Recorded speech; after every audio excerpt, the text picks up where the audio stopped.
Sebelum ceritanya dimulai, silahkan tulis di kolom komentar dari daerah mana saja teman-teman yang menonton cerita ini. Jangan lupa like dan subscribe agar channel ini bisa semakin berkembang dan mempersembahkan cerita yang lebih menarik lagi. Langit Jakarta sore itu berwarna jingga keemasan, warna yang sama mahalnya dengan gaun yang kukenakan. Dari balkon geria tawang kami yang megah, kerlip lampu kota mulai menyala satu persatu, tampak seperti permata yang dihamparkan di atas kain bludru hitam.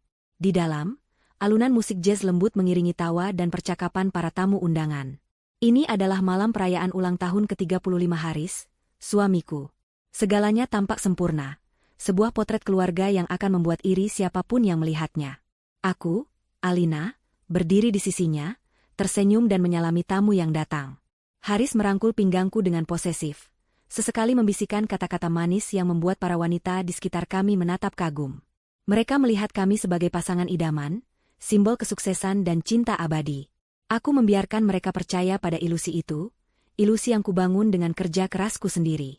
Rumah ini, mobil sport yang terparkir di garasi bawah, jam tangan mewah yang melingkar di pergelangan tangan Haris, bahkan perusahaan yang memberinya jabatan mentereng sebagai direktur pemasaran, semuanya adalah milikku.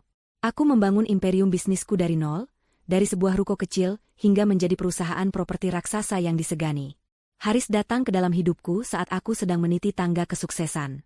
Dia tampan, menawan, dan tahu persis apa yang harus dikatakan untuk membuat seorang wanita merasa istimewa. Aku jatuh cinta, atau lebih tepatnya, aku membiarkan diriku jatuh cinta. Aku lelah dengan kesendirian dan angka-angka. Haris adalah warna dalam hidupku yang monokrom. Aku memberinya segalanya, bukan karena dia memintanya, tetapi karena aku ingin melihatnya bahagia. Aku ingin membuktikan bahwa aku bisa menjadi istri yang sempurna sekaligus pebisnis yang andal. Malam itu, Haris menjadi pusat perhatian. Ia menceritakan kisah-kisah hebat tentang kami, tentang bagaimana kami melewati masa-masa sulit, tentang bagaimana kami mencapai semua ini. Aku hanya tersenyum tipis mendengarnya. Kata kami terdengar janggal di telingaku, karena aku tahu persis siapa yang berkeringat dan berdarah-darah untuk semua ini. Kontribusi terbesar Haris adalah senyum menawannya dan kemampuannya menjamu para klien di lapangan golf. Namun, aku menepis pikiran sinis itu. Mungkin aku hanya terlalu lelah. Mungkin aku hanya butuh istirahat dari semua tekanan ini. Aku mencoba meyakinkan diriku sendiri bahwa cintanya tulus, bahwa dia melihatku sebagai Alina, bukan sebagai pundi-pundi emas yang bisa ia gali sesuka hati. Saat aku sedang mengambil segelas sampanye, aku tak sengaja mendengar percakapan di sudut taman. Itu adalah suara Ibu Dewi, ibu mertuaku, yang sedang berbicara dengan beberapa teman sosialitanya. Suaranya yang melengking terdengar jelas di antara dentingan gelas. Tentu saja putraku Haris sangat sukses, katanya dengan bangga. Dia itu pintar memilih istri. Lihat saja Alina, mungkin wajahnya biasa saja, tapi otaknya dan tentu saja rekening banknya, luar biasa. Haris sangat beruntung, dia tidak perlu susah payah bekerja seumur hidupnya. Tawa renyah para wanita itu terdengar menyusul, bagaikan belati es yang menusuk langsung ke jantungku. Beruntung? Jadi, semua ini hanya tentang keberuntungan? Bukan tentang cinta? Bukan tentang kemitraan, melainkan tentang jackpot yang berhasil dimenangkan oleh putranya. Aku merasakan tanganku gemetar, gelas sampahnya di tanganku hampir terlepas. Selama ini, aku selalu berusaha mengambil hati Ibu Dewi. Aku membelikannya hadiah-hadiah mahal, mengajaknya berlibur ke luar negeri, merenovasi rumahnya. Aku pikir sikap dinginnya padaku perlahan akan mencair. Ternyata aku salah. Di matanya, aku bukan menantu, melainkan investasi terbaik untuk putranya. Aku berbalik, berusaha agar mereka tidak melihat wajahku yang memucat. Aku berjalan kembali ke keramaian, mencari wajah Haris. Aku menemukannya sedang tertawa bersama teman-temannya. Matanya berbinar, bukan karena bahagia melihatku, tetapi karena pujian dan sanjungan yang ia terima. Saat itulah, sebuah keraguan kecil yang selama ini kupendam di sudut tergelap hatiku, mulai tumbuh menjadi monster yang mengerikan. Apakah Haris sama seperti ibunya? Apakah dia menikahiku hanya karena hartaku? Apakah semua kata cinta dan janji setianya hanyalah bagian dari sandiwara besar? Aku teringat beberapa kejadian kecil yang selama ini kuabaikan. Saat aku harus lembur sampai larut malam untuk menyelesaikan sebuah proyek penting, Haris lebih memilih pergi ke klub bersama teman-temannya daripada menemaniku. Saat aku berhasil memenangkan tender besar, reaksinya yang pertama adalah bertanya berapa banyak keuntungan yang kami dapatkan, bukan memberiku selamat.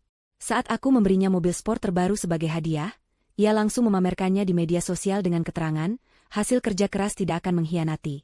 Seolah-olah itu adalah jerih payahnya sendiri. Aku selalu memaafkannya, mencari-cari alasan untuk membenarkan tindakannya. Tapi malam ini, setelah mendengar ucapan Ibu Dewi, kepingan-kepingan puzzle itu mulai menyatu, membentuk sebuah gambaran yang sangat menyakitkan. Pesta akhirnya usai. Para tamu sudah pulang, menyisakan rumah yang berantakan dan keheningan yang canggung. Para staf kebersihan mulai bekerja, sementara aku dan Haris masuk ke dalam kamar kami. Ia melepas dasi kupu-kupunya dan menjatuhkan diri ke tempat tidur dengan senyum puas. Pesta yang luar biasa, sayang. Semua orang terkesan. Kamu memang yang terbaik, katanya sambil menepuk-nepuk sisi kosong di sebelahnya, menyuruhku bergabung. Aku tidak bergerak. Aku hanya berdiri di dekat jendela, menatap kosong ke arah kota yang tidak pernah tidur. Haris, panggilku pelan. Apakah kamu mencintaiku? Dia tertawa kecil, menganggapnya sebagai pertanyaan manja. Tentu saja aku mencintaimu, Alina. Pertanyaan macam apa itu? Kamu adalah segalanya untukku. Jika suatu hari nanti, aku melanjutkan, suaraku sedikit bergetar, semua ini hilang? Rumah ini, mobil, perusahaan, uang. Jika aku tidak punya apa-apa lagi, apakah kamu akan tetap di sisiku? Haris bangkit dari posisi tidurnya. Senyumnya memudar, digantikan oleh kerutan di dahinya. Kenapa kamu bicara seperti itu? Jangan bicara yang tidak-tidak. Bisnismu baik-baik saja, kan? Lihat, reaksi pertamanya adalah kekhawatiran tentang bisnis, tentang uang. Bukan tentang perasaanku, bukan tentang kemungkinan kami hidup bersama dalam kesulitan. Dia tidak menjawab pertanyaanku. Dia hanya menepis kemungkinan itu. Malam itu, untuk pertama kalinya, aku tidur di sofa ruang kerja. Aku menatap langit-langit yang tinggi, merasa begitu kecil dan sendirian di dalam istana yang kubangun sendiri. Sebuah keputusan mulai terbentuk di benakku. Sebuah rencana gila, nekat, dan sangat berisiko. Tapi aku harus melakukannya. Aku harus tahu yang sebenarnya. Aku tidak bisa hidup selamanya dalam keraguan. Aku harus tahu apakah pria yang tidur di kamar sebelah itu benar-benar mencintai diriku, atau hanya mencintai semua yang kumiliki. Pagi harinya, aku bangun dengan tekad yang bulat. Aku menghubungi Siska, asisten pribadiku yang paling loyal dan telah bersamaku sejak awal merintis usaha. Dia bukan sekadar karyawan, dia adalah sahabat yang paling kupercaya. Aku memintanya datang ke kantor pada hari Minggu yang sepi itu. Di ruang rapat yang kosong, aku menceritakan semuanya. Keraguanku, rasa sakitku, dan rencana gilaku. Siska mendengarkan dengan saksama, wajahnya menunjukkan simpati dan kekhawatiran. Ibu yakin mau melakukan ini? Ini sangat berisiko, kata Siska setelah aku selesai bicara. Aku lebih tidak sanggup hidup dalam kebohongan. Siska, jawabku tegas. Aku harus tahu. Aku akan pura-pura bangkrut. Aku ingin melihat reaksinya, reaksi ibunya. Aku ingin tahu apakah fondasi pernikahan ini dibangun di atas cinta, atau hanya di atas tumpukan uang.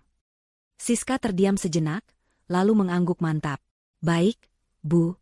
Saya akan bantu siapkan semuanya. Aktor, dokumen palsu, semuanya. Kapan kita akan mulai? Aku menatap keluar jendela, melihat gedung-gedung pencakar langit yang menjadi saksi bisu perjuanganku selama ini. Aku telah membangun sebuah kerajaan. Sekarang, saatnya untuk menguji apakah rajaku pantas duduk di tahta di sampingku. Besok pagi, kataku dengan suara mantap.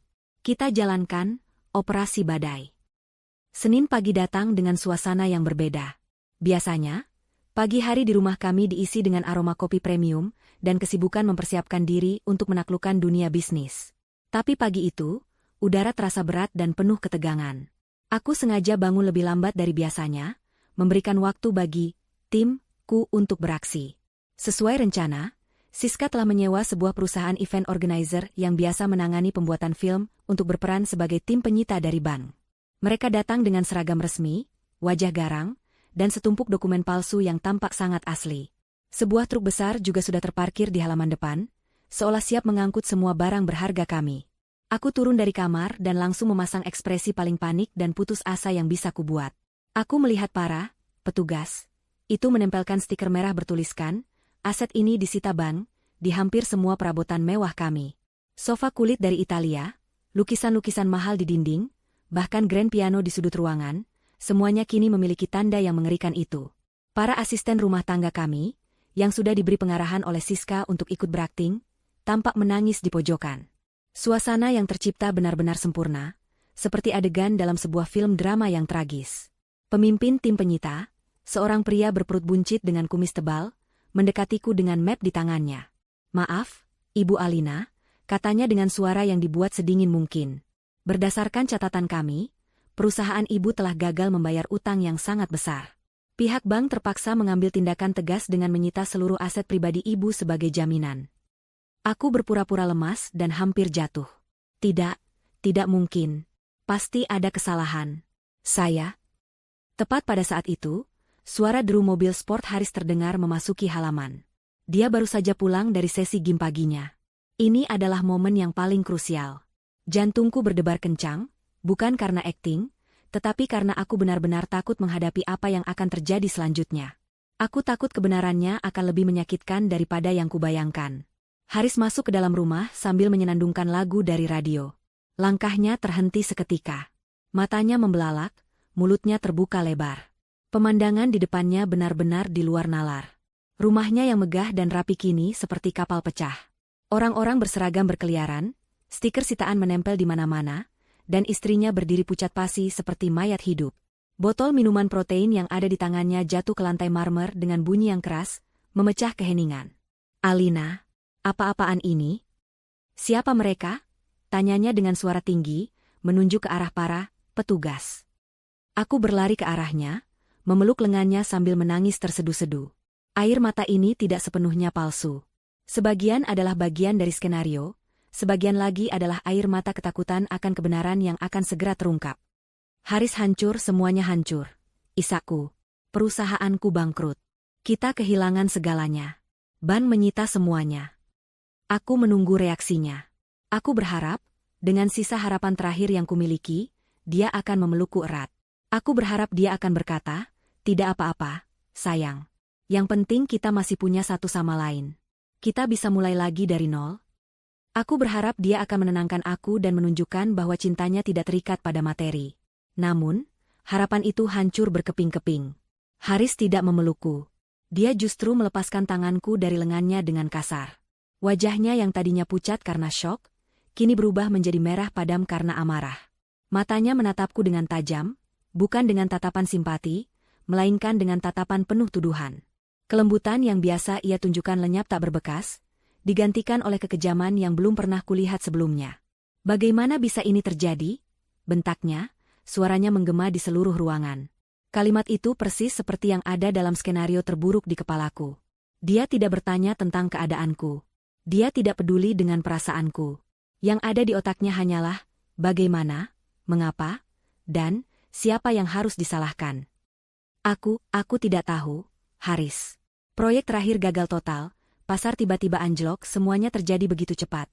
Jawabku, terus melanjutkan sandiwaraku sambil menahan rasa sakit yang menusuk di dada. Gagal? Anjlok?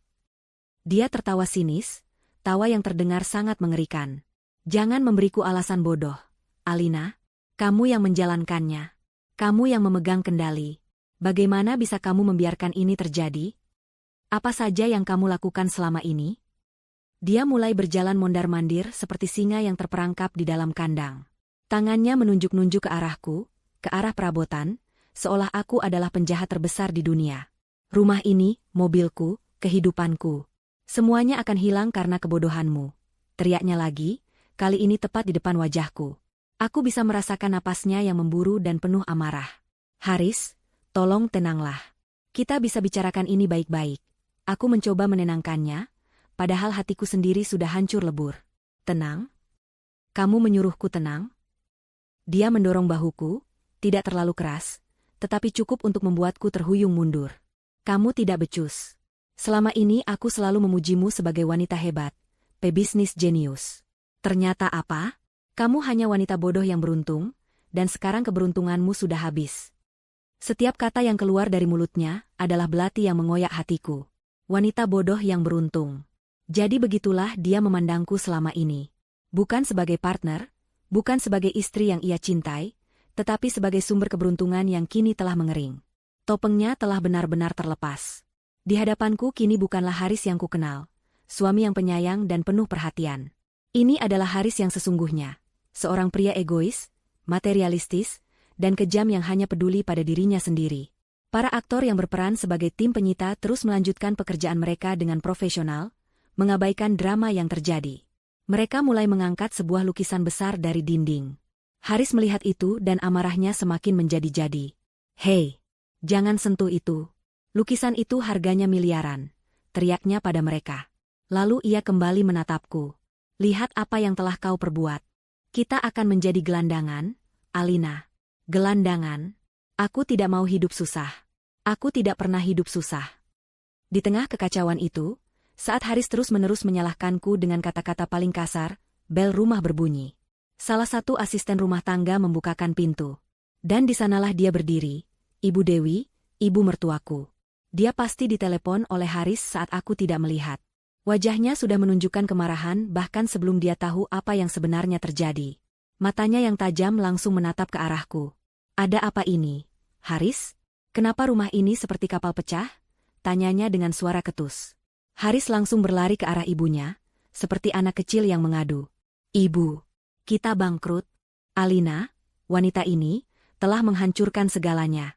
Perusahaannya hancur dan sekarang semua harta kita disita."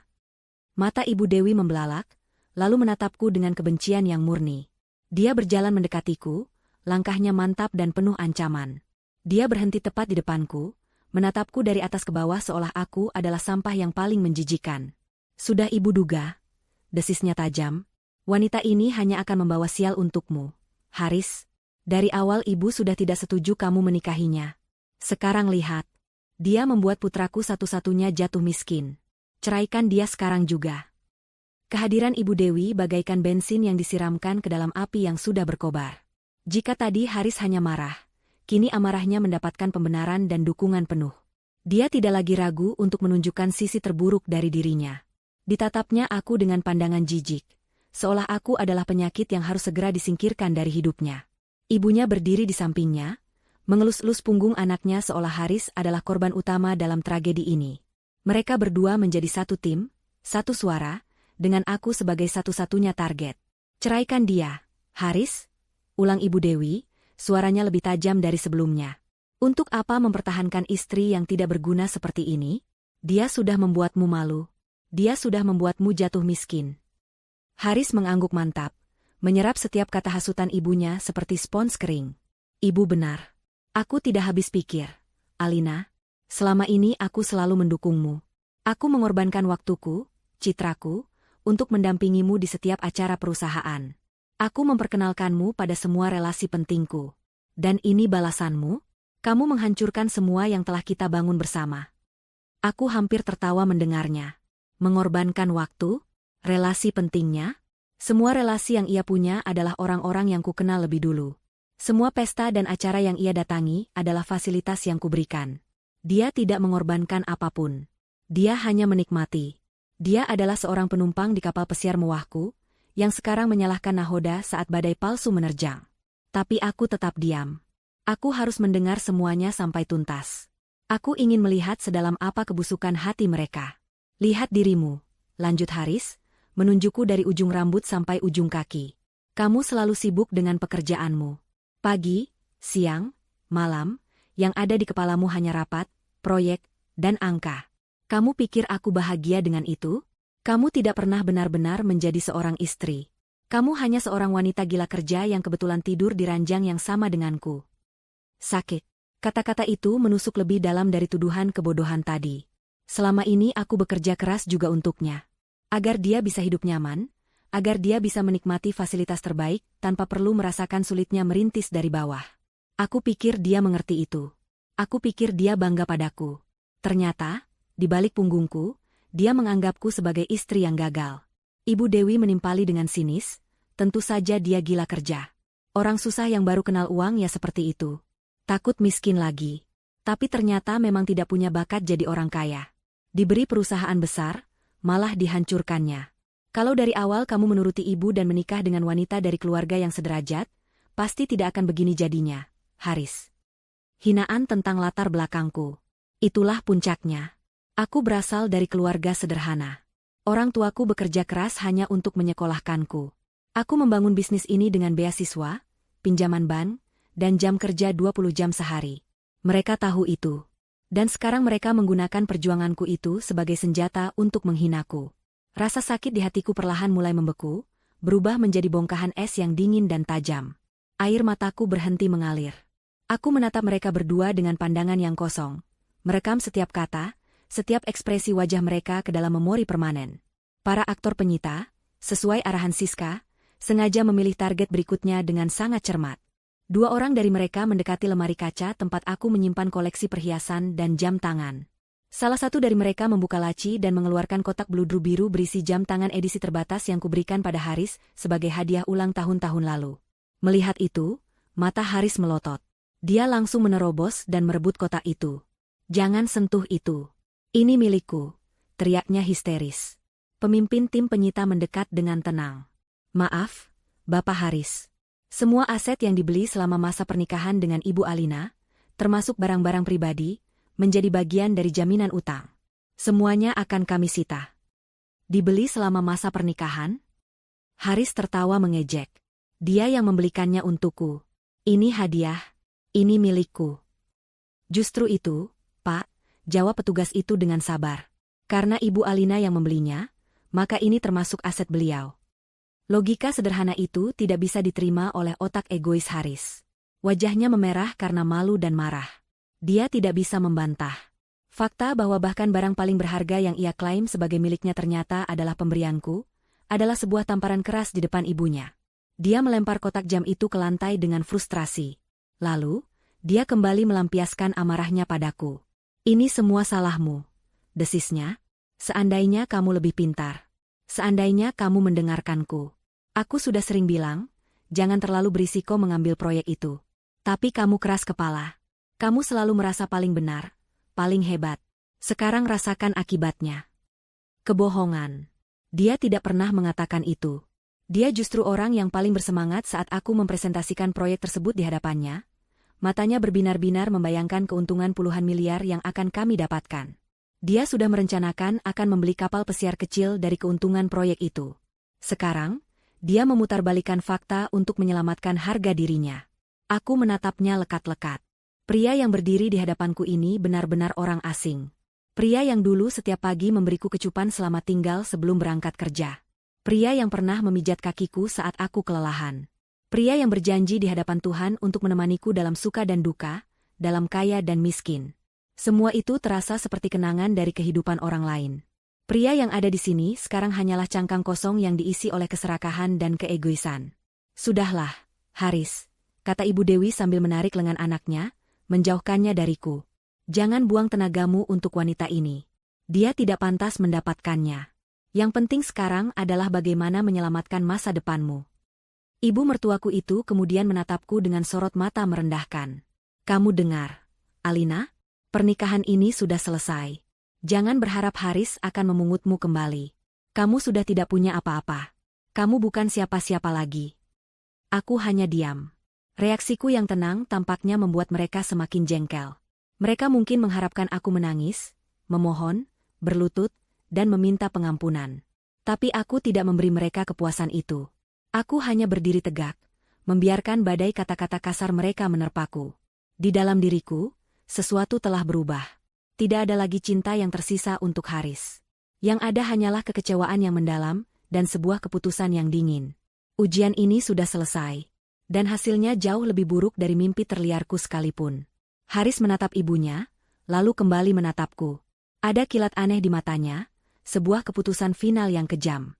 Dia seolah sudah menimbang-nimbang untung rugi, dan memutuskan bahwa aku adalah kerugian total yang harus segera dihapuskan dari neraca kehidupannya. "Ibu benar," katanya dengan suara rendah dan dingin, suara yang membuat bulu kuduku berdiri.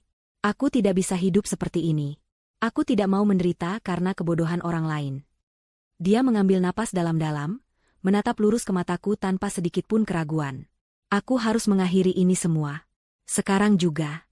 Kalimat terakhir Haris menggantung di udara, terasa berat dan mematikan. Aku tahu apa yang akan terjadi selanjutnya. Aku sudah mempersiapkan hatiku untuk ini. Seluruh sandiwara ini memang dirancang untuk memancing keluar ular berbisa yang selama ini bersembunyi di balik topeng suami idaman. Dan sekarang, ular itu siap mematuk. Ibu Dewi tersenyum puas. Senyum kemenangan yang terlihat sangat mengerikan di wajahnya yang penuh riasan. Itu baru putra ibu. Laki-laki sejati harus bisa mengambil keputusan tegas. Jangan biarkan hidupmu hancur karena wanita pembawa sial ini. Haris, yang kini seolah mendapat kekuatan penuh dari restu ibunya, melangkah mendekatiku. Jarak kami hanya sekitar 1 meter, tapi aku merasa dia berada di seberang samudra. Tidak ada lagi keintiman, tidak ada lagi kehangatan. Yang ada hanyalah tatapan dingin seorang eksekutor yang siap menjalankan tugasnya. Alina, panggilnya, namanya sendiri terdengar aneh di lidahnya. Dengarkan aku baik-baik. Aku tidak mau bertele-tele.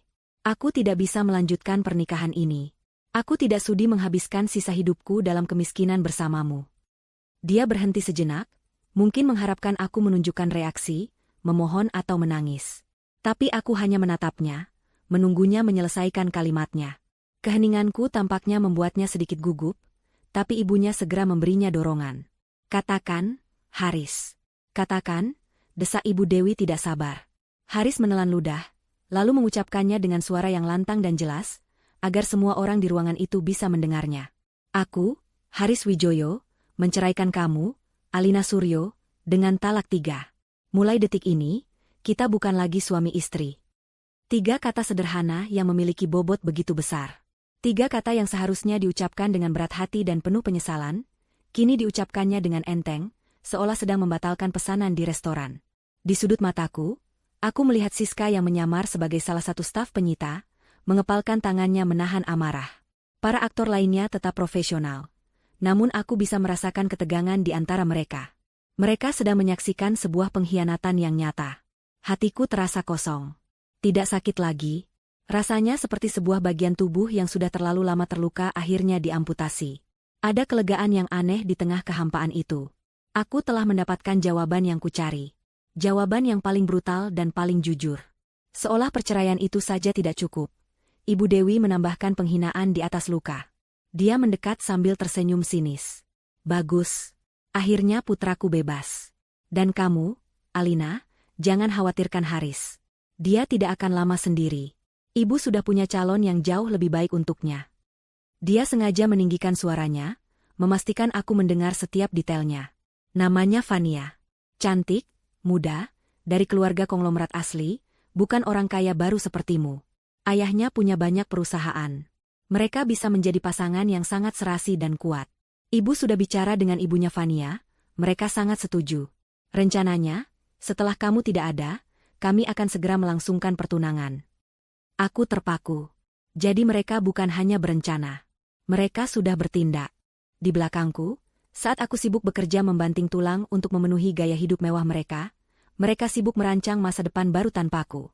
Pengkhianatan ini ternyata jauh lebih terencana dan lebih dalam dari yang kuduga. Mereka tidak hanya meninggalkan kapal yang karam, mereka sudah menyiapkan skoci penyelamat berlapis emas bahkan sebelum badai datang. Kamu dengar itu? Kata Haris, egonya kini melambung tinggi. Aku punya masa depan yang cerah. Aku tidak butuh kamu lagi. Kemudian datanglah pukulan terakhir. Puncak dari kekejaman mereka. Ibu Dewi menunjuk ke arah pintu utama. Sekarang, karena kalian sudah bukan siapa-siapa lagi, silakan angkat kaki dari rumah ini. Ini adalah rumah anak saya, Haris. Kamu tidak punya hak lagi untuk tinggal di sini. Pergi. Haris mengangguk setuju. Benar. Cepat kemasi barang-barangmu yang tidak berharga itu dan pergi dari sini. Aku muak melihat wajahmu. Mereka benar-benar mengusirku dari rumah yang kubeli dengan uangku sendiri. Mereka mengusirku dari istana yang kubangun dengan keringat dan air mataku. Mereka berdiri di sana, ibu dan anak, dengan angkuh, seolah mereka adalah raja dan ratu, dan aku hanyalah seorang pelayan yang dipecat. Saat itulah, sesuatu di dalam diriku patah. Tapi bukan semangatku. Yang patah adalah sisa-sisa terakhir dari wanita lemah dan pemaaf yang selama ini hidup dalam diriku. Topeng keputusasaanku luruh ke lantai. Air mata palsu sudah lama mengering. Aku perlahan mengangkat kepalaku, menatap mereka satu persatu. Aku tidak lagi menunduk. Punggungku tegak lurus. Aku membiarkan keheningan menyelimuti ruangan selama beberapa detik. Haris dan Ibu Dewi tampak sedikit bingung dengan perubahanku yang drastis. Senyum sinis di wajah mereka perlahan memudar, digantikan oleh ekspresi bertanya-tanya. Akhirnya, aku membuka mulutku. Suaraku tidak lagi bergetar karena tangis. Suaraku tenang, dingin, dan penuh dengan otoritas yang sudah lama tidak kugunakan di rumah ini. Baik, kataku dengan jelas. Setiap suku kata kuucapkan dengan penekanan. Perceraian ini, dengan senang hati aku terima. Haris dan Ibu Dewi tampak terkejut. Mereka tidak menyangka aku akan menerimanya semudah itu. Lalu, aku tersenyum. Bukan senyum ramah, bukan senyum sedih. Itu adalah senyum dingin yang tidak mencapai mataku. Senyum seseorang yang memegang semua kartu kemenangan di tangannya. Tapi, lanjutku, sambil melangkahkan kakiku selangkah ke depan. Ada sedikit koreksi dari pernyataan kalian. Aku menatap Ibu Dewi, lalu beralih ke Haris. Karena kita sudah resmi bercerai, dan karena rumah ini, mobil-mobil di garasi, semua perabotan di dalamnya, bahkan perusahaan tempat kamu bekerja, Haris, semuanya dibeli dan didirikan atas namaku, Alina Suryo, dengan uang hasil jerih payahku sendiri, jauh sebelum aku mengenalmu. Aku berhenti sejenak, membiarkan kata-kataku meresap ke dalam otak mereka yang tampaknya mulai lambat memproses. Aku melihat kilat kepanikan di mata Haris untuk pertama kalinya. Sepertinya kalian berdua yang harus angkat kaki dari rumahku. Pernyataanku yang tenang dan tajam menggantung di udara, membelah ketegangan di ruangan itu menjadi dua. Untuk sesaat, Haris dan Ibu Dewi hanya bisa menatapku dengan mulut sedikit terbuka. Roda gigi di dalam kepala mereka tampak berputar lambat, mencoba mencerna informasi yang sama sekali tidak masuk akal bagi mereka. Lalu, tawa pecah dari mulut Ibu Dewi. Tawa yang kering, mengejek, dan penuh rasa kasihan. Hahaha, kamu sudah gila, Alina, katanya sambil memegangi perutnya. Lihatlah dirimu. Stres karena bangkrut rupanya sudah merusak otakmu. Mengaku ini rumahmu? Sebentar lagi bahkan baju yang kau pakai itu akan disita oleh bank. Haris ikut tersenyum miring, rasa percayanya dirinya kembali setelah mendengar tawa ibunya. Sayang, katanya dengan nada merendahkan yang dibuat-buat. Aku tahu ini berat untukmu. Tapi berhalusinasi seperti ini tidak akan menolong. Terimalah kenyataan. Kamu sudah gagal. Kamu sudah tidak punya apa-apa. Mereka menatapku seolah aku adalah pasien rumah sakit jiwa yang menyedihkan. Mereka sama sekali tidak bisa membayangkan skenario lain selain kehancuranku. Keyakinan mereka akan kebodohanku dan kehebatan mereka sendiri begitu membutakan. Aku tidak membalas ejekan mereka. Aku hanya balas menatap mereka dengan ketenangan yang absolut. Ketenangan seorang master catur yang sudah melihat 5 langkah ke depan sementara lawannya masih terpaku pada pion yang baru saja ia gerakan. Aku perlahan mengeluarkan ponselku dari saku gaun. Gerakanku sengaja kubuat lambat dan penuh perhitungan. Semua mata di ruangan itu tertuju padaku. Haris dan Ibu Dewi mungkin mengira aku akan menelepon seseorang untuk meminta bantuan, atau mungkin menelepon pengacara murahan. Aku menekan satu nomor dari panggilan cepat, lalu mengaktifkan mode pengeras suara agar semua orang bisa mendengarnya dengan jelas. Nada sambung berbunyi sekali sebelum sebuah suara yang familiar terdengar. Ya, Bu Alina. Itu adalah suara Siska. Haris dan Ibu Dewi mengerutkan kening. Mereka melihat Siska yang sedang berdiri di antara para aktor penyita. Kenapa aku menelepon orang yang ada di ruangan yang sama? Kebingungan mereka adalah bagian dari pertunjukan ini. Siska, kataku dengan suara yang datar dan berwibawa. Operasi badai sudah selesai. Hasilnya 100% sesuai dengan prediksi skenario terburuk kita. Aku melirik sekilas ke arah Haris dan ibunya saat mengucapkan skenario terburuk. Aku ingin mereka tahu bahwa mereka adalah definisi dari kegagalan total dalam ujianku. Sandiwara bisa dihentikan sekarang juga. Lanjutku. Perintahkan seluruh tim untuk kembali ke posisi semula dan membereskan kekacauan ini. Semuanya harus kembali seperti sedia kala dalam 1 jam. Baik, Bu. Perintah segera dilaksanakan. Jawab Siska dari seberang telepon, meskipun bibirnya sendiri tidak bergerak. Aku menutup telepon. Kemudian, keajaiban kecil pertama dimulai. Pemimpin tim penyita yang sejak tadi berwajah garang, tiba-tiba tersenyum ramah ke arahku. Dia membungkukkan badannya sedikit dengan hormat. Perintah dilaksanakan, Bu Direktur, katanya dengan suara yang sama sekali berbeda dari sebelumnya. Dia lalu berbalik ke arah anak buahnya. Oke semuanya. Latihan selesai. Ayo, copot semua stikernya. Kembalikan semua barang ke tempat semula. Bekerja dengan cepat dan rapi. Seketika, suasana di ruangan itu berubah total. Para petugas, yang tadinya sangar, kini bergerak cepat seperti kru film yang sedang membereskan lokasi syuting. Mereka dengan cekatan mencopoti stiker-stiker merah, disita ban, dari semua perabotan. Suara sobekan stiker itu terdengar seperti musik terindah di telingaku. namun terdengar seperti lonceng kematian bagi Haris dan Ibu Dewi. Wajah mereka berdua berubah dari mengejek menjadi bingung, lalu pucat pasi. Apa maksudnya ini? Latihan? Sandiwara?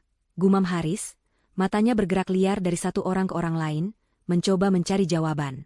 Saat itulah Siska melangkah maju. Dia tidak lagi membungkuk atau berakting takut. Dia berjalan dengan percaya diri, seperti layaknya seorang asisten eksekutif papan atas. Di tangannya ada sebuah tablet. Dia berhenti di depan Haris dan Ibu Dewi yang membeku, lalu menyalakan layar tablet itu. Seperti yang Ibu Alina katakan, ini semua hanyalah sandiwara, Tuan Haris, Nyonya Dewi, kata Siska dengan suara yang dingin dan profesional. Dan ini adalah kenyataannya. Di layar tablet itu, terpampang dengan jelas grafik saham PT Alina Properti Perkasa. Sebuah garis hijau tebal menanjak tajam ke sudut kanan atas.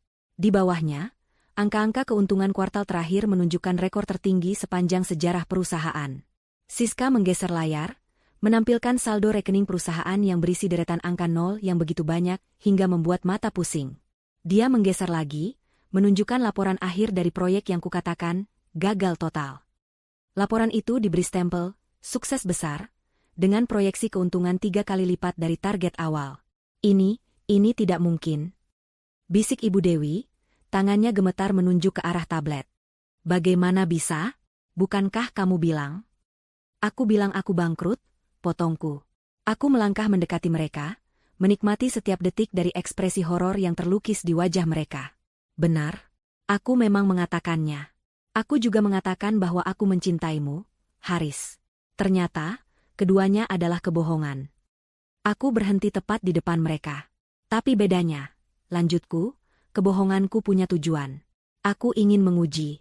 Aku ingin tahu apakah pria yang kunikahi dan ibu mertua yang kuhormati, benar-benar tulus. Atau apakah mereka hanya dua parasit serakah yang menempel pada hartaku. Aku menatap lurus ke mata Haris. Aku memberimu segalanya, Haris. Kehidupan mewah, jabatan tinggi, kehormatan. Aku hanya meminta satu hal darimu, kesetiaan. Dan dalam ujian yang paling mudah sekalipun, kamu gagal dengan sangat menyedihkan. Lalu aku beralih ke Ibu Dewi. Dan Anda, Bu. Saya selalu mencoba menghormati Anda seperti ibu saya sendiri. Tapi ternyata di mata Anda, saya hanyalah mesin uang untuk putra kesayangan Anda. Anda tidak pernah melihat saya sebagai keluarga. Aku menghela napas, bukan karena sedih, tapi karena lega. Beban keraguan yang selama ini kupikul akhirnya terangkat. Aku mendengar percakapan Anda di pesta tempo hari, Bu. Tentang betapa, beruntungnya, Haris mendapatkan istri kaya. Saat itulah aku memutuskan untuk menggelar pertunjukan kecil ini. Dan aku harus berterima kasih pada kalian berdua. Kalian telah memberikan penampilan terbaik. Kalian menunjukkan wujud asli kalian tanpa ragu-ragu. Wajah Haris sudah seperti mayat. Pucat, tanpa darah. Dia mulai tergagap, mencoba mencari kata-kata. Alina sayang aku hanya syok. Aku tidak bermaksud begitu. Aku panik, panik. Aku tertawa kecil. Saat panik, sifat asli seseorang akan keluar, Haris. Dan sifat aslimu adalah seorang pengecut yang egois. Saat istrimu jatuh, kamu tidak mengulurkan tanganmu untuk menolongnya. Kamu malah mendorongnya lebih jauh ke dalam jurang, lalu menyalahkannya atas segalanya, dan dengan cepat mencari tambatan baru yang lebih menguntungkan. Aku menatapnya dengan dingin. Posisi direktur pemasaran yang kamu banggakan itu bukanlah hakmu. Itu adalah hadiah dariku. Sebuah privilese. Dan karena kamu telah membuktikan dirimu tidak layak, tidak setia, dan sama sekali tidak bisa dipercaya, maka privilese itu akan kucabut. Aku memberi isyarat pada Siska. Dengan sigap, Siska membuka tasnya dan mengeluarkan sebuah amplop coklat yang sudah disiapkan. Aku mengambil amplop itu dan mengulurkannya ke depan dada Haris. Tangannya terlalu gemetar untuk mengambilnya, jadi aku menyelipkannya ke saku jasnya. Itu surat pemecatanmu, kataku dengan nada final. Efektif mulai detik ini juga. Semua fasilitas perusahaan, mobil dinas, kartu kredit, dan aksesmu, sudah diblokir 5 menit yang lalu. Haris terhuyung mundur seolah aku baru saja meninjunya. Ibu Dewi terkesiap, tangannya menutup mulutnya yang ternganga. Mereka akhirnya mengerti. Ini bukan lelucon. Ini bukan mimpi buruk. Ini adalah kenyataan baru mereka. Mereka mulai panik. Tidak. Alina, jangan lakukan ini, teriak Haris, akhirnya menemukan suaranya kembali. Dia mencoba meraih tanganku, tapi aku menariknya. Aku minta maaf. Aku benar-benar minta maaf. Aku hilaf. Aku cinta padamu, sungguh. Ibu Dewi ikut memohon. Wajah angkuhnya luntur digantikan oleh ekspresi memelas yang menyedihkan. Alina, nak, maafkan Haris. Maafkan ibu juga. Kami hanya emosi. Tolong jangan begini. Sudah terlambat. Pintu maaf sudah kututup dan kugembok rapat-rapat. Permohonan mereka terdengar seperti dengungan nyamuk yang mengganggu. Aku sudah tidak merasakan apa-apa lagi selain kelegaan. Aku mengabaikan rengekan mereka dan memberikan perintah terakhirku. Aku menekan tombol interkom di dinding yang terhubung langsung dengan pos keamanan di depan gerbang. Halo, Pak Darto? Siap, Bu Alina, terdengar jawaban sigap dari seberang. Tolong kirim 2 petugas keamanan ke rumah utama sekarang juga. Perintahku dengan suara tenang. Ada 2 orang yang harus diantar keluar. Aku mematikan interkom, lalu menatap Haris dan Ibu Dewi untuk terakhir kalinya.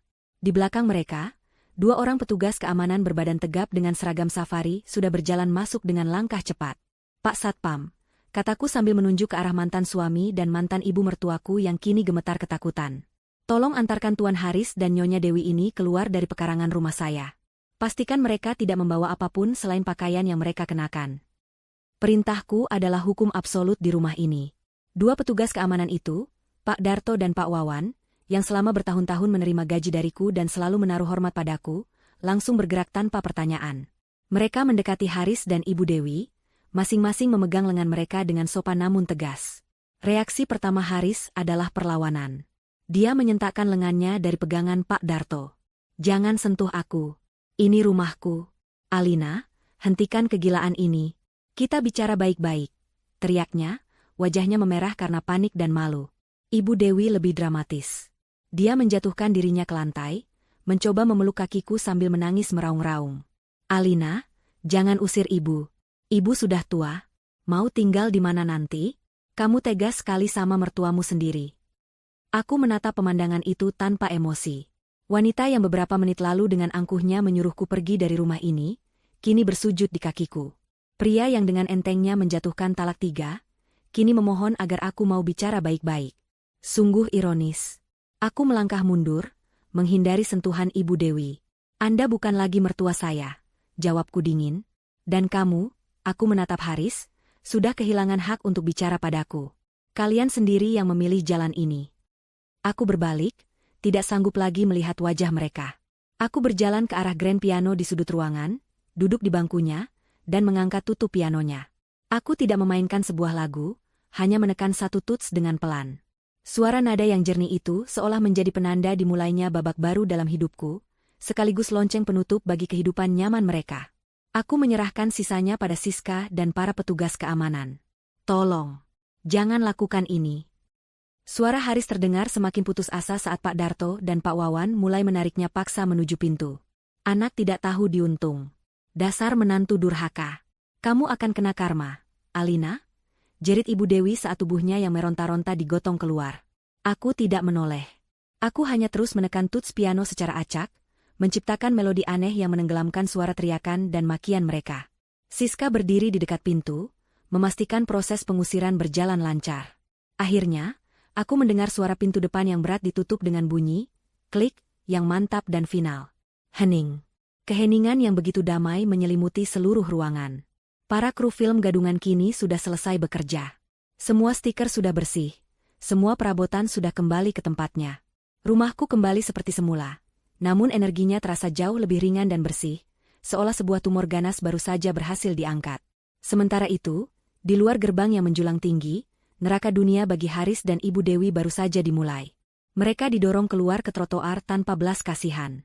Gerbang besi tempa yang megah itu tertutup di depan wajah mereka, menjadi penghalang permanen antara kehidupan lama mereka yang penuh kemewahan dan kehidupan baru mereka yang tidak menentu.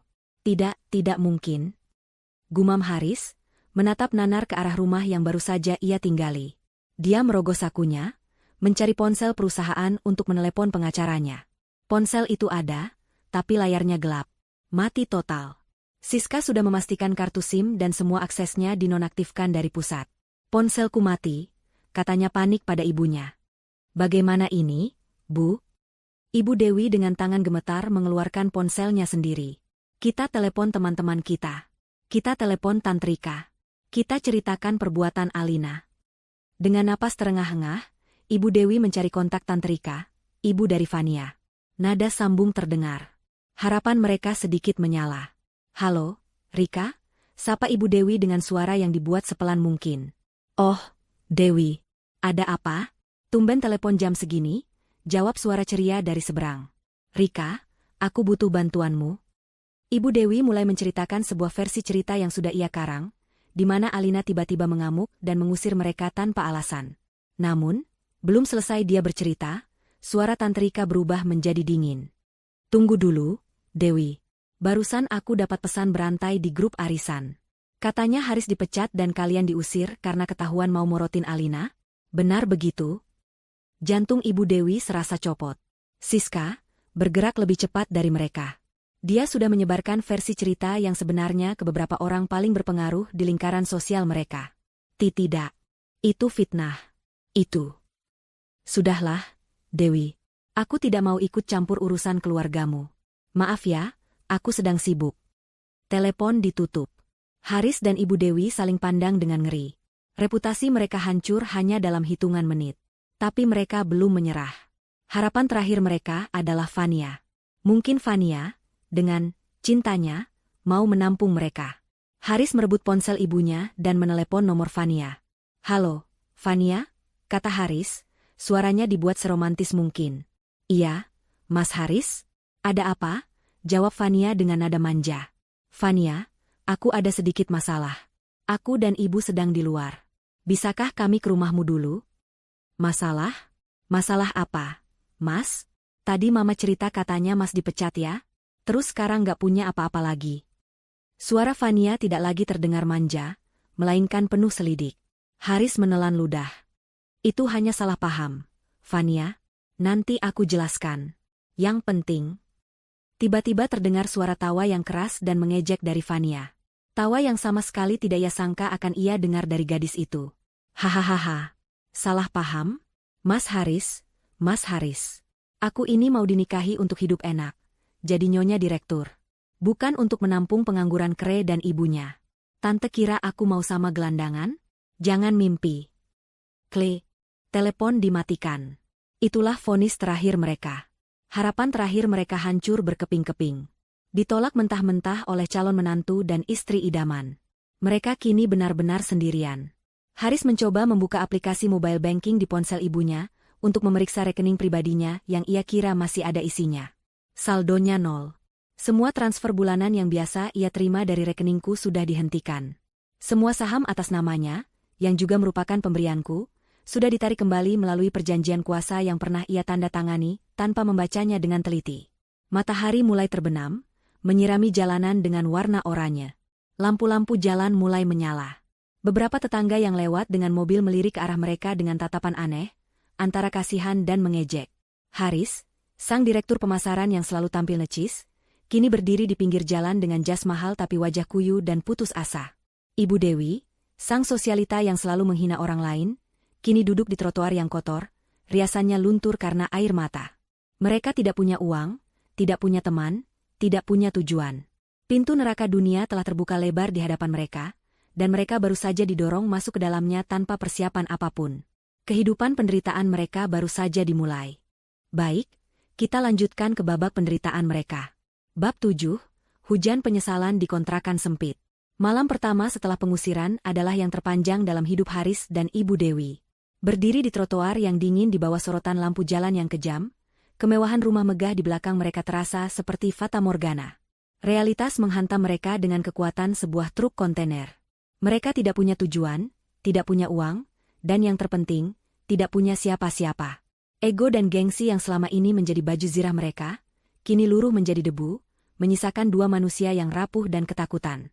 Ibu Dewi, dengan sisa-sisa tenaganya, teringat pada seorang sepupu jauh yang tinggal di pinggiran kota. Seorang kerabat yang selama ini selalu ia pandang sebelah mata, yang undangannya selalu ia abaikan, dan yang pameran kuenya pernah ia cemooh di grup arisan. Dengan menelan ludah dan harga diri yang sudah terkoyak, ia menelepon nomor itu. Mereka akhirnya mendapatkan tumpangan dan tempat berteduh untuk malam itu. Namun, sambutan yang mereka terima jauh dari hangat. Sang sepupu, yang jelas sudah mendengar kabar kejatuhan mereka, menerima mereka dengan senyum tipis yang penuh ironi. Mereka diizinkan tidur di sebuah gudang sempit di belakang rumah yang pengap dan penuh barang bekas. Sepanjang malam, Haris tidak bisa tidur. Suara nyamuk yang mendengung di telinganya terdengar seperti ejekan, sementara aroma kamper dan debu membuatnya mual. Ibunya menangis tanpa suara di pojokan, sebuah pemandangan menyedihkan yang anehnya tidak menimbulkan simpati sedikit pun di hati Haris, hanya kejengkelan. Keesokan paginya, mereka diminta untuk segera pergi. "Maaf, Mbak Dewi," kata sang sepupu tanpa basa-basi. "Rumah kami kecil, tidak bisa menampung orang lama-lama. Apalagi saya tidak mau ikut-ikutan masalah kalian dengan Mbak Alina. Dia orang baik." Dipermalukan dan diusir untuk kedua kalinya dalam 24 jam, mereka kembali terdampar di jalanan. Dengan sisa uang tunai yang ada di dompet Ibu Dewi, beberapa lembar ratusan ribu yang ia siapkan untuk uang jajan, mereka terpaksa mencari tempat tinggal. Bukan lagi apartemen mewah atau rumah di kompleks elit. Pencarian mereka berakhir di sebuah gang sempit dan becek, di antara deretan rumah-rumah petak yang saling berhimpitan. Mereka berhasil menyewa satu petak kontrakan bulanan yang dindingnya lembab, catnya mengelupas, dan hanya diterangi satu bohlam 5 watt yang berkedip-kedip. Kontrakan itu hanya terdiri dari satu ruangan yang berfungsi sebagai kamar tidur sekaligus ruang tamu, dengan sebuah kamar mandi kecil berlumut di pojok yang airnya sering mati. Tidak ada penyejuk udara, hanya sebuah jendela kecil yang menghadap langsung ke dinding tetangga, menyalurkan segala macam aroma masakan, asap rokok, dan suara pertengkaran rumah tangga ke dalam ruangan mereka. Ini adalah neraka dunia bagi Haris dan Ibu Dewi. Hari-hari pertama adalah siksaan. Ibu Dewi, yang terbiasa dilayani, kini harus berjongkok di depan kompor minyak tanah butut untuk memasak mie instan, satu-satunya makanan yang bisa mereka beli. Tangannya yang biasa dirawat dengan manikur mahal, kini kotor dan melepuh. Haris, yang paginya biasa diisi dengan sesi di pusat kebugaran eksklusif, kini harus mengantre bersama penghuni kontrakan lain untuk menimba air dari sumur saat air ledeng mati. Tekanan hidup yang berat mulai menggerogoti aliansi ibu dan anak itu. Mereka mulai saling menyalahkan. Kalau saja ibu tidak terus memanas-manasi suasana waktu itu, mungkin Alina masih mau memaafkanku. Teriak Haris pada suatu sore yang gerah, frustrasi karena hanya bisa makan nasi dengan lauk kerupuk. "Salahmu sendiri yang terlalu bodoh dan gampang terpancing," balas Ibu Dewi tak kalah sengit, matanya merah karena kurang tidur dan terus menangis. "Seharusnya kamu lebih pintar merayu istrimu. Kamu itu laki-laki tidak berguna. Hanya bisa pamer tapi tidak punya otak." "Aku tidak berguna? Siapa yang selama ini menikmati semua fasilitas dariku? Siapa yang setiap bulan menerima transferan puluhan juta? Ibu lupa? Itu uang menantuku, bukan uangmu." Pertengkaran seperti itu menjadi menu harian mereka, memenuhi ruangan sempit itu dengan energi negatif dan keputusasaan. Kemewahan yang dulu menyatukan mereka dalam kesombongan, kini kemiskinan memisahkan mereka dalam kebencian. Setelah seminggu hidup dalam penderitaan, Haris sadar ia harus melakukan sesuatu. Egonya yang terluka parah menuntutnya untuk bangkit kembali. Ia harus mendapatkan pekerjaan, menghasilkan uang, dan membuktikan pada Alina bahwa ia bisa hidup tanpanya. Dengan sisa uang yang ada, ia pergi ke sebuah warung internet yang ramai dan berisik untuk mulai mencari lowongan pekerjaan. Ia mengirimkan puluhan lamaran ke berbagai perusahaan, mengandalkan pengalamannya sebagai direktur pemasaran. Namun, hari berganti minggu, tidak ada satupun panggilan yang masuk. Rasa percaya dirinya mulai goyah. Ia mencoba menghubungi beberapa kolega lama, teman-teman yang dulu sering ia traktir minum atau ia ajak bermain golf. Respon yang ia terima seragam, penolakan. Beberapa langsung menutup telepon, yang lain beralasan tidak bisa membantu, dan ada pula yang terus terang berkata, "Maaf, Haris. Reputasimu sudah hancur. Tidak ada yang mau mempekerjakan orang yang dikenal tidak loyal pada istrinya sendiri. Itu menunjukkan karakter yang buruk." Haris akhirnya mengerti. Alina tidak hanya memecatnya dan mengusirnya. Alina, melalui jaringan dan pengaruhnya yang luas, telah membangun sebuah tembok tak kasat mata di sekelilingnya. Siska, atas perintah Alina, telah dengan sangat efektif menyebarkan narasi tentang pengkhianatan Haris. Dia dicap sebagai lintah darat, seorang oportunis yang menikahi Alina hanya untuk hartanya. Di dunia bisnis di mana reputasi adalah segalanya, cap itu adalah hukuman mati. Putus asa dan lelah, suatu malam Haris kembali duduk di depan komputer di warnet yang pengap itu. Ia iseng membuka sebuah portal berita bisnis ternama, portal yang dulu sering menampilkan profilnya di acara-acara perusahaan. Dan di sanalah, di halaman utama, Terpampang sebuah foto yang seolah sengaja dipasang untuk menyiksanya. Foto Alina. Itu bukan foto biasa. Alina berdiri di atas podium dalam sebuah konferensi pers internasional di Singapura. Dia mengenakan setelan kerja berwarna biru elektrik yang membuatnya tampak begitu berkuasa dan elegan. Rambutnya ditata sempurna, dan di wajahnya tersungging senyum tipis yang penuh percaya diri. Di belakangnya, sebuah layar besar menampilkan logo perusahaannya di samping logo, sebuah korporasi multinasional raksasa. Judul berita di bawah foto itu ditulis dengan huruf tebal yang seolah melompat keluar dari layar dan menampar wajah Haris. CEO Alina Suryo mengumumkan ekspansi perusahaan skala internasional, menandatangani kontrak kerjasama senilai triliunan rupiah. Haris membaca artikel itu kata per kata. Pujian setinggi langit dilayangkan untuk Alina. Ia disebut sebagai visioner, seorang pemimpin yang tangguh, simbol pemberdayaan wanita, dan salah satu otak bisnis paling cemerlang di generasinya. Tidak ada satu kata pun yang menyinggung tentang kehidupan pribadinya, seolah perceraiannya adalah sebuah catatan kaki kecil yang tidak penting dalam buku sejarah kesuksesannya yang gemilang. Haris menatap foto itu lama sekali. Dia melihat wanita yang pernah menjadi istrinya, wanita yang memasak sarapan untuknya, wanita yang ia peluk setiap malam. Tapi wanita di foto itu terasa begitu jauh, begitu tinggi, berada di dimensi lain yang tak mungkin ia jangkau lagi. Dia melihat kehidupan yang seharusnya menjadi miliknya. Dia seharusnya berdiri di samping Alina di panggung itu, menikmati kilatan lampu kamera, menerima ucapan selamat. Sebuah penyesalan yang begitu pekat dan pahit memenuhi seluruh rongga dadanya, hingga ia sulit bernapas. Dia tidak hanya kehilangan uang. Dia telah kehilangan segalanya.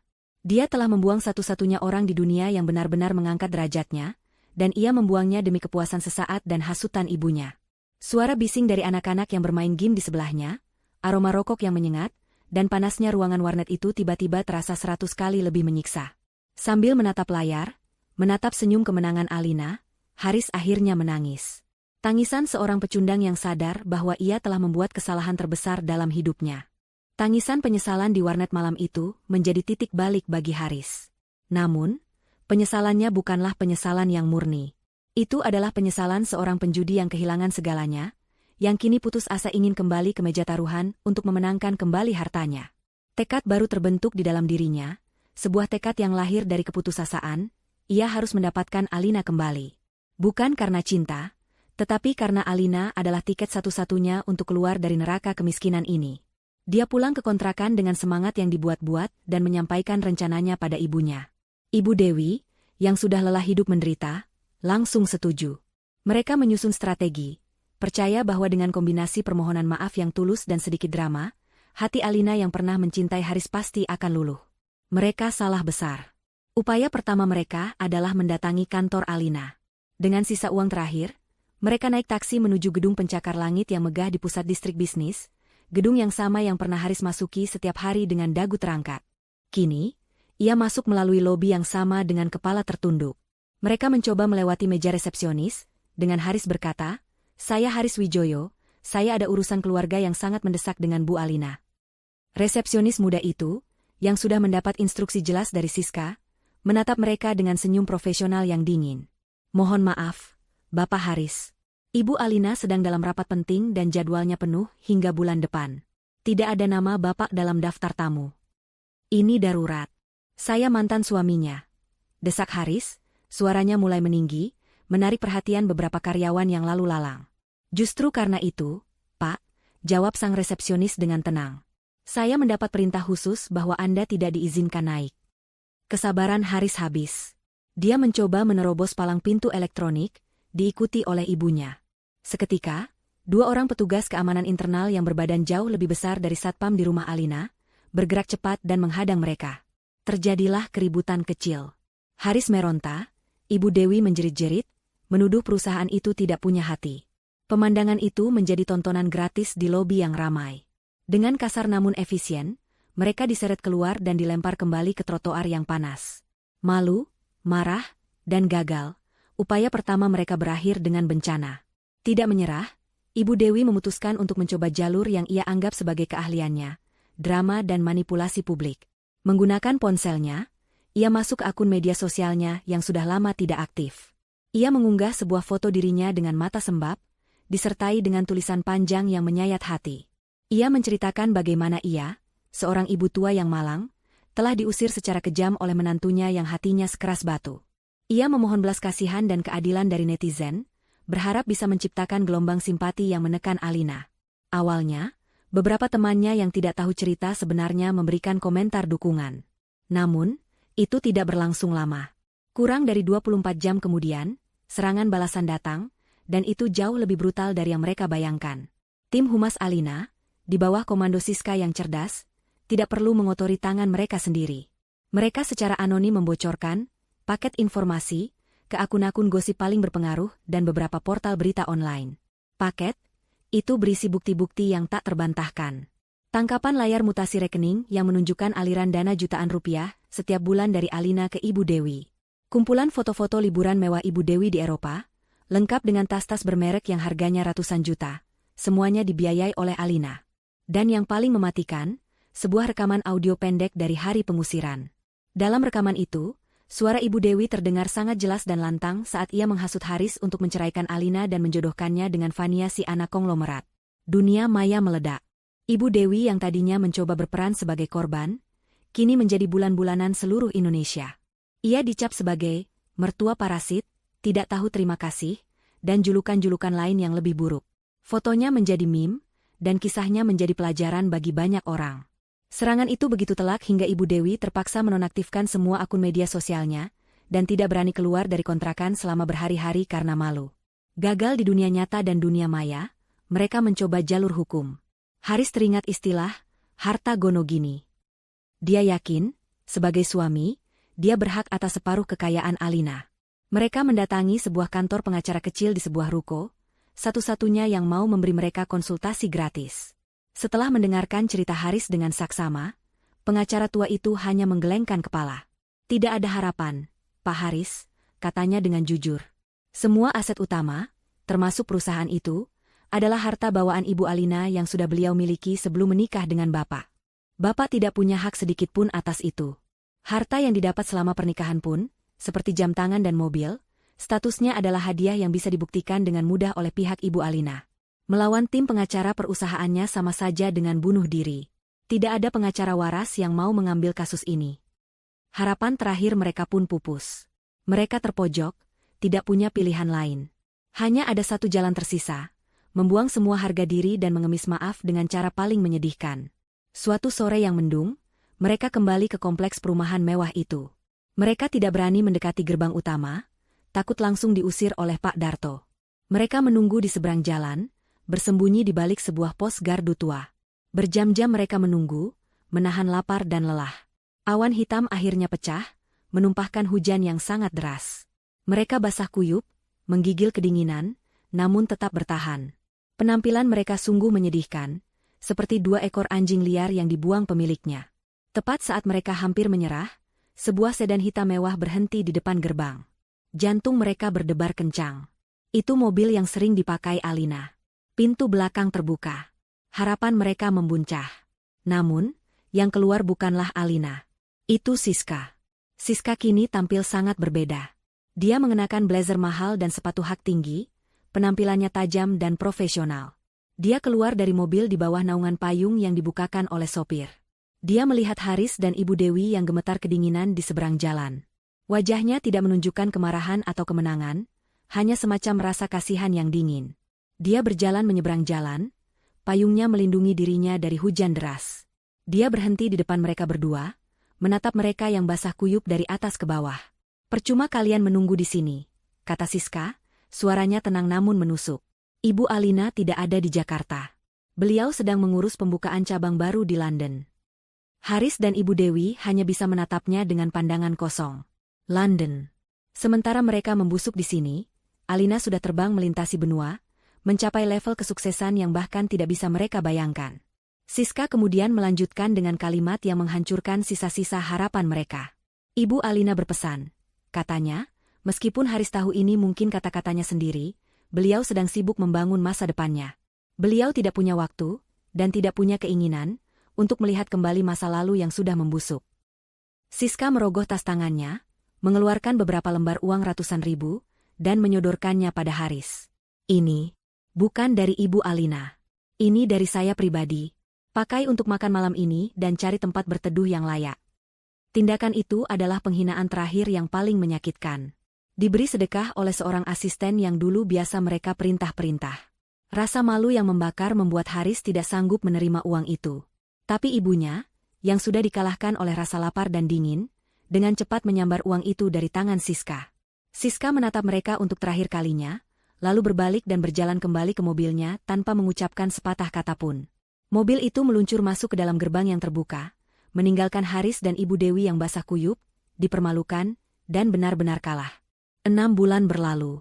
Waktu adalah hakim yang kejam bagi mereka yang menyia-nyiakannya, dan bagi Haris serta Ibu Dewi, 6 bulan terasa seperti 6 tahun di neraka. Kehidupan mereka kini telah menetap dalam sebuah rutinitas penderitaan yang monoton. Kontrakan sempit itu bukan lagi tempat singgah sementara, melainkan rumah permanen mereka. Aroma apak dari dinding yang lembab telah meresap ke dalam pakaian dan rambut mereka. Kemiskinan bukan lagi sebuah kejutan yang mengerikan, melainkan teman sehari-hari yang membebani pundak mereka dengan berat. Haris telah menelan semua sisa harga dirinya. Setelah puluhan lamaran kerja tidak pernah mendapat balasan, ia terpaksa melakukan satu-satunya pekerjaan yang bisa ia dapatkan tanpa memerlukan reputasi atau referensi, menjadi pengemudi ojek online. Setiap pagi, ia mengenakan jaket hijau kusam yang sama, menyalakan motor bebek kreditnya yang berisik, dan mulai berkeliling di bawah panasnya matahari Jakarta yang membakar. Wajahnya yang dulu terawat, kini gelap terbakar matahari dan dihiasi garis-garis kelelahan. Punggungnya sering sakit karena terlalu lama duduk di atas motor. Ia harus berhadapan dengan pelanggan yang cerewet, orderan fiktif, dan kejamnya jalanan ibu kota hanya untuk mengumpulkan recehan demi recehan. Pria yang dulu biasa membahas saham miliaran di ruangan ber-AC, kini harus berdebat sengit dengan pelanggan hanya karena selisih ongkos kirim Rp1.000. Ibu Dewi pun tidak lebih baik. Setelah menjadi bahan cemoohan di dunia maya, ia mengurung diri selama berminggu-minggu. Namun, perut yang lapar adalah motivator yang paling kuat. Ia terpaksa mencari penghasilan. Dengan keahlian yang terbatas, ia akhirnya bekerja membantu di sebuah warung Tegal kecil di ujung gang, mencuci piring dan mengupas bawang dari subuh hingga sore hari. Tangannya yang dulu dihiasi cincin berlian, kini kasar dan berbau bumbu. Setiap hari ia mendengar gosip para ibu-ibu tetangga, dan sesekali ia mendengar mereka membicarakan kisah sosialita jatuh miskin, yang tidak mereka sadari orangnya sedang duduk di pojok dapur sambil mengulek sambal. Setiap gosip itu terasa seperti sayatan garam di atas luka yang tak kunjung kering. Hubungan ibu dan anak itu kini penuh racun. Mereka hidup bersama bukan karena kasih sayang, melainkan karena keterpaksaan. Setiap malam, di dalam kontrakan yang pengap itu, mereka akan bertengkar hebat, saling menyalahkan atas nasib buruk yang menimpa mereka, sebelum akhirnya terlelap dalam kelelahan dan keputusasaan yang sama. Suatu Sabtu malam, saat Haris sedang beristirahat di pangkalan ojek dekat sebuah minimarket, ia menerima notifikasi di grup percakapan para pengemudi. Seseorang membagikan foto kemacetan parah di sekitar kompleks perumahan elit tempat tinggal lamanya. Keterangannya berbunyi, hindari area permata hijau, nyonya besar lagi ngadain pesta, jalanan ditutup. Jantung Haris berdebar. Nyonya besar. Hanya ada satu orang yang disebut seperti itu di area tersebut. Alina. Rasa penasaran yang menyakitkan, seperti kecanduan yang tidak bisa ia lawan, mendorongnya. Ia menyalakan motornya dan melaju ke arah yang seharusnya ia hindari. Ia berkata pada dirinya sendiri bahwa ia hanya ingin melihat situasi. Tapi jauh di dalam hatinya ia tahu, ia ingin menyiksa dirinya sendiri. Dia memarkir motornya di kejauhan dan menelepon ibunya. Bu, Alina sedang mengadakan pesta besar di rumah. Cepat kemari. Aku tunggu di warung kopi seberang kompleks. Setengah jam kemudian, Ibu Dewi datang dengan napas terengah-engah. Mereka berdua duduk di bangku plastik reot sebuah warung kopi kecil, memesan 2 gelas kopi instan termurah, dan dari sana, mereka memiliki pemandangan yang sempurna ke arah gerbang Menshan yang dulu menjadi milik mereka. Pemandangan itu adalah sebuah diorama surga dan neraka. Dari tempat mereka duduk yang gelap dan becek, mereka bisa melihat gerbang megah itu terbuka, menyambut iring-iringan mobil-mobil mewah Eropa yang berkilauan. Mereka melihat para tamu turun dengan gaun malam dan setelan jas mahal, disambut oleh staf berseragam. Terdengar alunan musik orkestra yang lembut dan tawa renyah yang terbawa angin. Itu adalah dunia yang pernah mereka huni, dunia yang terasa begitu dekat namun tak terhingga jauhnya. Kemudian, mereka melihatnya. Alina berdiri di dekat pintu utama untuk menyambut seorang tamu penting, seorang menteri. Dia mengenakan gaun berwarna merah marun yang sederhana namun sangat anggun, membuatnya tampak seperti seorang ratu. Dia tidak mengenakan perhiasan yang berlebihan, namun seluruh dirinya memancarkan aura kekuatan, keanggunan, dan kebahagiaan yang tulus. Dia tertawa, dan tawa itu terdengar begitu lepas, begitu bebas. Tawa seorang wanita yang tidak lagi memiliki beban di pundaknya. "Lihat dia, Haris," bisik Ibu Dewi, suaranya bergetar karena campuran iri dan benci. "Dia tampak lebih bahagia setelah menyingkirkan kita. Seharusnya kamu yang berdiri di sana, di sampingnya. Seharusnya kita yang ada di dalam sana." Haris tidak menjawab. Matanya terpaku pada pemandangan itu. Dia melihat Siska, yang kini berdiri di samping Alina, bukan lagi sebagai asisten, melainkan sebagai seorang sahabat karib, berdiskusi dengan Alina sambil tersenyum. Dia melihat para kolega bisnis yang dulu menjilatnya, kini membungkuk hormat pada Alina. Dia melihat semua kemewahan, semua kehormatan, semua kehidupan yang telah ia tukar dengan kesombongan dan kebodohan sesaat. Setiap mobil mewah yang masuk, setiap tawa bahagia yang terdengar, setiap kilatan lampu dari kamera fotografer, semuanya adalah belati yang menusuk jantungnya berulang-ulang. Penyesalan yang ia rasakan bukan lagi sekadar penyesalan karena kehilangan uang. Ini adalah penyesalan eksistensial. Ia sadar bahwa ia telah menghancurkan satu-satunya hal terbaik yang pernah terjadi dalam hidupnya. Ia telah membunuh angsa bertelur emasnya, dan kini ia hanya bisa memandangi telur-telur emas itu dari kejauhan, dimiliki oleh orang lain, sementara ia sendiri harus mengais remah-remah untuk bertahan hidup. Mereka duduk di sana selama hampir 1 jam. Membisu, terhipnotis oleh pemandangan menyakitkan itu, seolah sedang menonton film tentang kehidupan ideal yang telah dicuri dari mereka. Kopi di gelas mereka sudah lama dingin. Sama dinginnya dengan harapan di hati mereka. Tiba-tiba, di tengah lamunannya yang pahit, ponsel Haris yang tergeletak di atas meja bergetar hebat. Sebuah notifikasi muncul di layarnya yang sudah retak. Bukan pesan dari temannya, bukan pula berita. Itu adalah sebuah notifikasi dari aplikasi ojek online-nya. Sebuah orderan baru masuk. Haris menatap layar itu dengan malas, hendak mengabaikannya. Tapi kemudian, matanya terpaku pada detail pesanan itu. Jenis layanan, GoFood. Restoran, pizza Italiano Premium, cabang Senayan. Pesanan, 5 kotak pizza ukuran jumbo, berbagai topping. Lalu, matanya turun ke baris terakhir. Baris yang membuat darahnya serasa berhenti mengalir dan napasnya tertahan di tenggorokan. Alamat pengantaran, Jalan Permata Utama nomor 1 Menshavn Alina Suryo. Ponsel itu hampir terlepas dari tangannya yang gemetar. Takdir, dengan selera humornya yang paling kejam, baru saja memberinya sebuah perintah. Dia tidak hanya harus menonton pesta dari luar. Dia diperintahkan untuk masuk dan melayani pesta yang telah mengucilkannya. Dunia Haris seakan berputar. Notifikasi di layar ponselnya terasa seperti surat panggilan eksekusi mati. Seluruh instingnya berteriak untuk menekan tombol, batalkan. Melarikan diri. Bersembunyi. Tapi kemudian ia melihat nominal argo pengantaran dan potensi tip dari pesanan besar seperti itu. Jumlahnya mungkin setara dengan penghasilannya selama 3 hari. Kebutuhan yang mendesak berperang dengan harga diri yang sudah compang-camping. Dengan tangan yang masih gemetar dan perasaan mual di perutnya, ia menekan tombol, terima pesanan. Perjalanan menuju restoran pizza terasa seperti perjalanan menuju tiang gantungan. Pikirannya kosong. Setelah mengambil 5 kotak pizza besar yang panas dan berat, ia memulai bagian kedua dari perjalanannya, kembali ke kompleks Permata Hijau. Setiap meter yang ia tempuh mendekati Menshavn itu, terasa seperti 1 langkah lebih dalam ke pusat mimpi buruknya. Dia tiba di depan gerbang utama yang megah. Pak Darto, petugas keamanan yang dulu selalu memberinya hormat militer, kini menatapnya dari pos jaga dengan pandangan datar. Haris membuka kaca helmnya.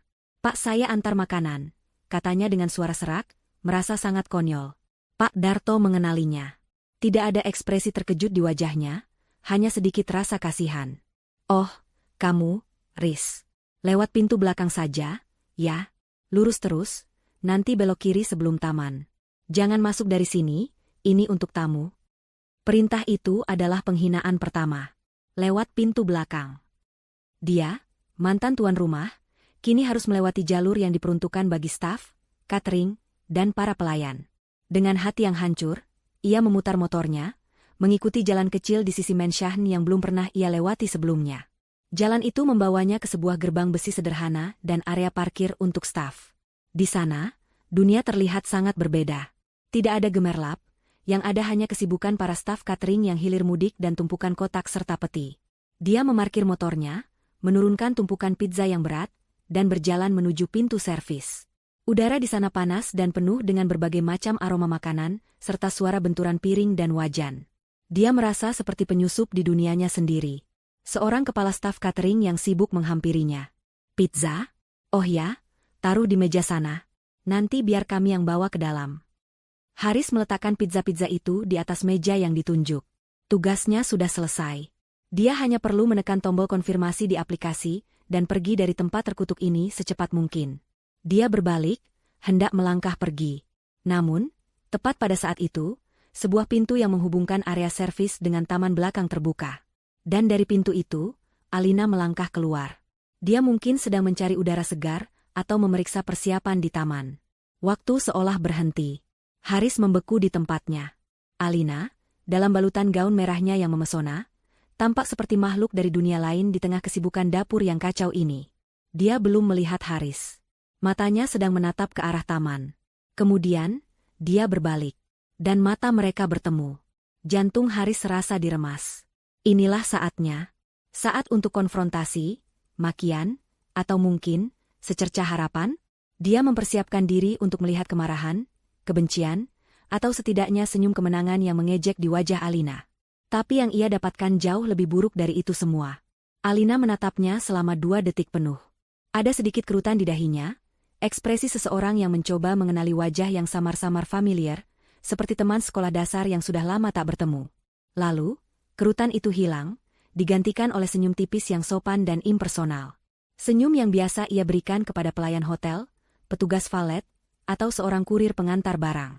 Dia tidak melihat Haris, mantan suaminya yang licik. Dia hanya melihat seorang pengemudi ojek online yang kebetulan berada di sana. Tidak ada api di matanya. Tidak ada badai. Yang ada hanyalah sebuah danau yang tenang dan dangkal. Kekosongan. Ketiadaan. Dan dalam sekejap, Haris mengerti. Inilah hukuman yang paling menyakitkan. Bukan dibenci, bukan dimusuhi, tetapi dianggap tidak pernah ada. Eksistensinya telah dihapus dari memori dan hati wanita itu. Dia bukan lagi bagian penting dari masa lalunya, dia hanyalah sebuah catatan kaki yang terlupakan. Alina bahkan tidak berbicara langsung padanya. Dia memberi isyarat pada Siska, yang muncul di belakangnya. Siska, katanya dengan suara lembut yang terdengar begitu jauh. Tolong pastikan kurir pengantar pizza ini diberi tip yang layak melalui aplikasi. Kasihan, sudah malam begini masih harus bekerja keras. Lalu, tanpa menoleh lagi, Alina berbalik dan berjalan menuju taman yang terang benderang, kembali ke dunianya, meninggalkan Haris yang berdiri terhina di area servis yang remang-remang. Kata-kata, kasihan, dan bekerja keras, dari mulut Alina bergema di kepala Haris. Itu bukan pujian, itu adalah sedekah verbal. Sebuah penegasan final akan status mereka yang kini berbeda kasta. Sesaat kemudian, notifikasi masuk ke ponselnya. Sebuah tip dalam jumlah yang sangat besar masuk ke dalam saldonya. Uang itu terasa panas, membakar, seolah bukan terbuat dari angka digital, melainkan dari bara api penghinaan. Haris berjalan keluar dari sana seperti robot. Dia tidak merasakan kakinya saat melangkah, tidak merasakan stang motor saat ia genggam. Pikirannya kosong. Teriakan ibunya di seberang jalan saat ia kembali ke warung kopi bahkan tidak ia dengar. Dia hanya terus melaju, menjauh dari sana, menjauh dari kehidupan yang telah hilang. Indiferensi. Sikap tidak peduli. Itulah karma yang sesungguhnya. Bukan kemiskinan atau penderitaan fisik. Hukuman terberat bagi Haris dan ibunya adalah kenyataan bahwa mereka sudah tidak penting lagi. Kehidupan Alina berjalan terus, bahkan menjadi jauh lebih baik, tanpa mereka. Mereka hanyalah hantu dari masa lalu yang tidak lagi memiliki kekuatan untuk menyakiti atau bahkan sekadar memancing emosi. Mereka terjebak untuk selamanya dalam penyesalan, meratapi kesalahan yang tidak akan pernah bisa diperbaiki, sementara dunia yang mereka dambakan terus berputar maju, meninggalkan mereka jauh di belakang. Malam itu, setelah semua tamu pulang, Alina berdiri sendirian di balkon kamarnya. Udara malam terasa sejuk dan bersih. Siska menghampirinya, membawakan segelas teh hangat. Semua berjalan lancar, Bu. Anda tampak hebat malam ini, kata Siska. Ia berhenti sejenak, ragu-ragu. Apa Anda baik-baik saja, Bu? Tadi di belakang, saya lihat. Alina menoleh, dan untuk pertama kalinya malam itu, ia tersenyum dengan tulus. Senyum yang mencapai matanya, membuatnya tampak lebih muda dan begitu damai. Aku baik-baik saja, Siska. Lebih dari baik. Dia menyeruput tehnya, matanya menatap hamparan lampu kota yang berkelip seperti lautan bintang. Pemandangan yang sama seperti di malam saat ia memutuskan untuk memulai sandiwaranya. Namun, Perasaan yang ia rasakan kini sama sekali berbeda. Aku bebas, Siska, bisiknya, lebih pada dirinya sendiri. Dan itu, lebih dari sekadar bahagia. Di bawah langit yang sama, di sudut kota yang berbeda, Haris dan ibunya duduk dalam keheningan di kontrakan mereka yang gelap. Tidak ada lagi yang perlu dikatakan. Mereka telah kalah telak. Dan di kejauhan, di atas menara gadingnya, sang ratu akhirnya menemukan kedamaiannya, bukan karena kehancuran musuh-musuhnya, tetapi karena kemenangan atas dirinya sendiri.